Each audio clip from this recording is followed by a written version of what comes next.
Big boss season second weekend అయితే వచ్చేసింది. ఈ వీకెండ్‌లో అందరూ ఎదురు చూసేది కింగ్ నాగార్జున సార్ కోసం. కింగ్ నాగార్జున సార్ ఈ వీకెండ్‌లో శనివారం ఎపిసోడ్‌లో వచ్చేసి ప్రతి ఒక్క కంటెస్టెంట్ అయితే అంటే తిడతాడు, యేసుకుంటాడు, పొగుడుతాడు అనమాట. అండ్ నాగార్జున సార్ చూసుకుంటే ఫస్ట్ రాగానే చూసేసి మన ఇమాన్యుల్ అలాగే హరీష్ మీద అయితే ఫుల్ ఫైర్ కావడం జరిగింది. ఒకానొక టైంలో గేట్లు తెరిచి ఇంటి నుంచి బయటికెళ్ళండి అన్న మాట అయితే కూడా అనడం జరిగిందనమాట. అండ్ హరీష్‌కి వచ్చేసి ఏంది నీకు మెంటల్ ఉందా? పిచ్చుందా? ఫుడ్ మీద అలుగుతావా? మనుషుల మీద అలుగుతావా? అసలు ఏంది నువ్వు చేసేది? బిగ్ బాస్ హౌస్‌లో ఇలాంటివి సెట్ కావని తెలుసు కదా అని అండ్ నాగార్జున సార్ అయితే చెప్పడం జరిగింది.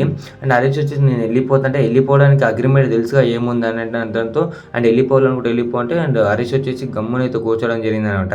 అలాగే ఇమాన్యుయల్‌కి ఒక స్ట్రాంగ్ వార్నింగ్ అయితే ఇవ్వడం జరిగిందనమాట. అండ్ వీరిద్దరి మధ్య మళ్ళీ ఒక స్నేహాన్ని పెంచి హగ్గించుకొని అయితే అండ్ ఎండ్ కావడం జరిగింది వీళ్ళ కాంట్రవర్సీ. కానీ నాగార్జున సార్ చెప్పడం జరిగింది ఇక మీద కంటెస్టెంట్స్‌లో ఎవరు అలిగినా ఫుడ్ మీద కాకుండా మనుషుల మీద అలిగినా పర్లేదని ఫుడ్ మీద అలగకూడదని నాగార్జున సార్ ఫుల్ స్ట్రాంగ్‌గా అయితే చెప్పడం జరిగింది. అండ్ హౌస్ మేట్స్ కూడా అందరూ ఓకే అయితే చెప్పడం జరిగిందనమాట. ఇట్లాంటి బిగ్ బాస్ అప్డేట్స్ సబ్స్క్రైబ్ చేయండి.